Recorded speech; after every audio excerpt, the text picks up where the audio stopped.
निबोधत।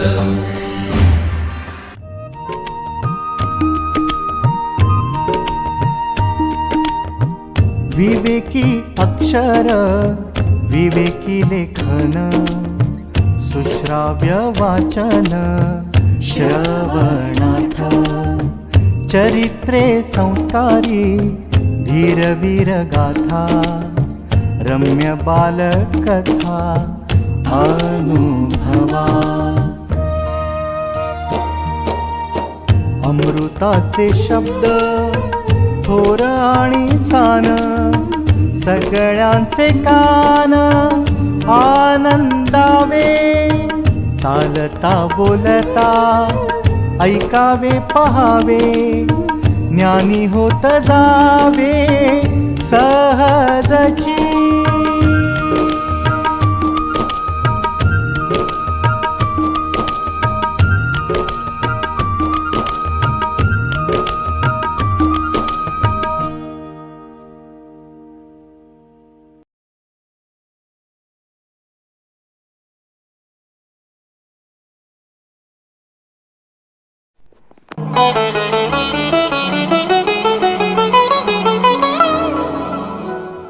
विवेकानंद केंद्र मराठी प्रकाशन विभाग यांच्यातर्फे प्रकाशित डॉक्टर सुरुची पांडे यांचं श्री शारदा देवी जीवनचिंतन या पुस्तकातील दाम्पत्य जीवनाचा विलक्षण आदर्श यातील काही भागाचं अभिवाचक डॉक्टर उल्का पेंडसे।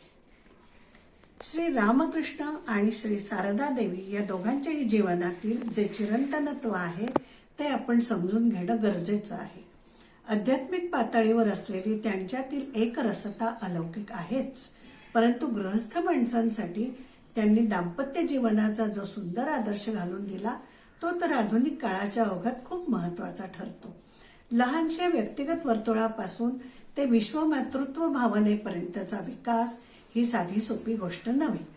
गृहस्थाश्रमाचं उन्नत रूप काय असतं हे आपल्याला ठाकूर व माताजींच्या जीवनातून शिकायला पाहिजे। सप्तपदीचाही खरा अर्थ त्यांनीच दाखवून दिला। ठाकूर सातत्यानं जगन्मातेच्या चिंतनात डुबलेल्या भावावस्थेत असत, तरीही त्यांनी प्रेमळ पतीच्या भूमिकेतून आपल्या तरुण वयाच्या सहधर्मिणीची जबाबदारी स्वीकारली। वेगवेगळ्या प्रसंगात कसं वागायला पाहिजे, दैनंदिन गृहस्थ जीवनाला आवश्यक कामकाज आणि त्याचबरोबर आध्यात्मिक साधना व आदर्शांचे पालन या गोष्टी ठाकूरांनी त्यांना शिकवल्या। ते माताजींना सांगत, चांदोबा जसा सर्वच मुलांचा मामा तसाच ईश्वरही आपल्या सर्वांचा अत्यंत जवळचा आहे। त्याला साथ घालायचा सर्वांनाच अधिकार आहे। जो कोणी त्याला अंतःकरणापासून हाक मारील त्याला तो दर्शन देईल, त्याचे जीवन कृतार्थ करेल। तुम्ही जर तशी हाक मारलीत तर तुम्हालाही तो दर्शन देईल। ठाकूरांच्या मनात आपल्याविषयी असलेली आपुलकी पाहून माताजीही भारावून गेल्या होत्या। त्या मनातल्या मनात म्हणूनही गेल्या, आहा, त्यांच्या ठिकाणी किती प्रेम आहे, केवढे आकर्षण आहे, माझ्याबद्दल त्यांना किती दाट आपलेपणा आहे। या दोघांच्याही जीवनातून संस्कारांना महत्त्व असल्याचं दिसून येतं।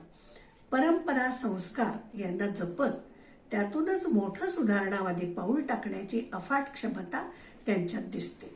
दोघंही कशाचीही मोडतोड करायला आले नव्हते, तर संस्कारांना अपेक्षित अर्थातलं दडलेलं सौंदर्य आदर्श समोर ठेवण्यासाठी आले होते। त्यात खूप सहजता होती, गवगवा नव्हता।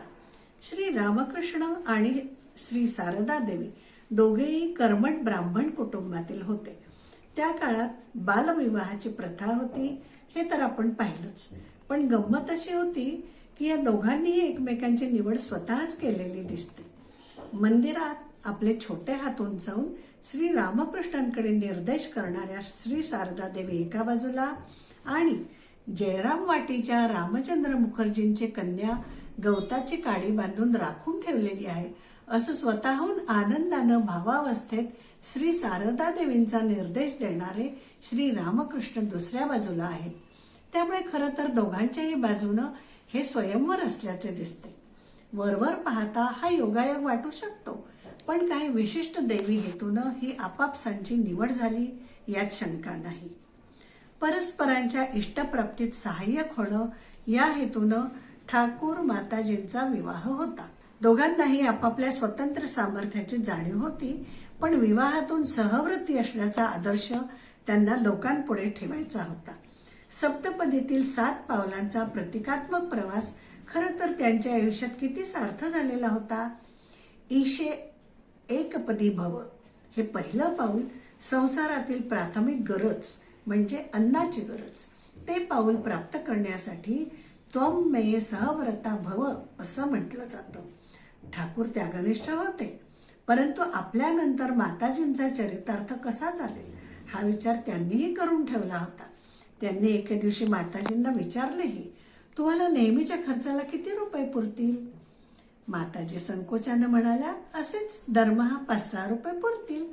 ठाकूरांनी काहीसा हिशोब करून नंतर पुढं बलराम बाबू बसू या आपल्या निकटतम भक्ताकडे 500-600 रुपये ठेवून दिले. ऊर्जे द्विपदी भव या दुसऱ्या पावलानं मानसिक आणि बौद्धिक शक्तीची प्रार्थना केलेली आहे. त्यासाठी संसारात पतिपत्नींनी एकत्र पाऊल टाकायचे असते.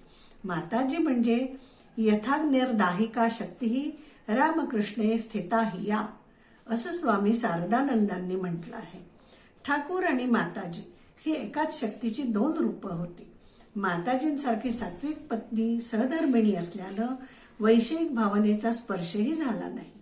त्याबद्दल ठाकूरही स्पष्टपणे म्हणाले, ती इतकी पवित्र नसती तर कुणाला ठाऊक माझे काय झाले असते ते. कदाचित माझाही संयम सुटून देहबोध जागा झाला असता, नाही कशावरून.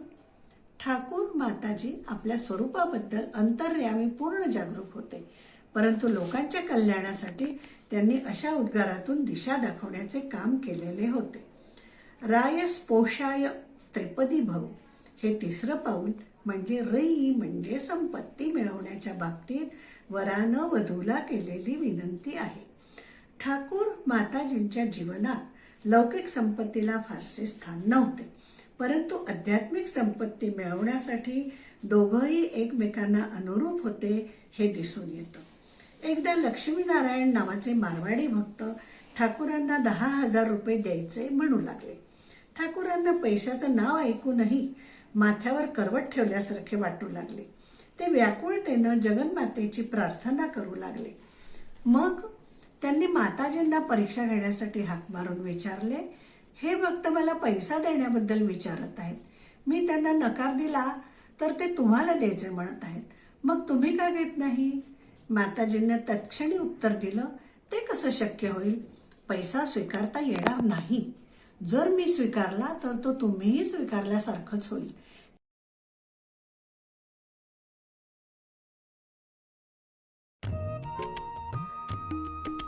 विवेकानंद केंद्र मराठी प्रकाशन विभाग म्हणजेच MPRV गेली 35 वर्षे संस्कारक्षम आणि राष्ट्र जागरणपर पुस्तकांच्या प्रकाशन व्यवसायात.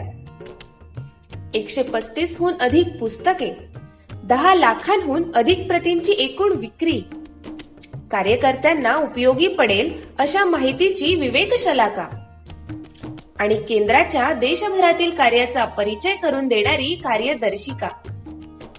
संपर्क अश्विनी हाईट्स, 1ला मजला, ग्राहक पेठेजवळ, टिळक रोड, पुणे 30. संपर्क क्रमांक 9881061686.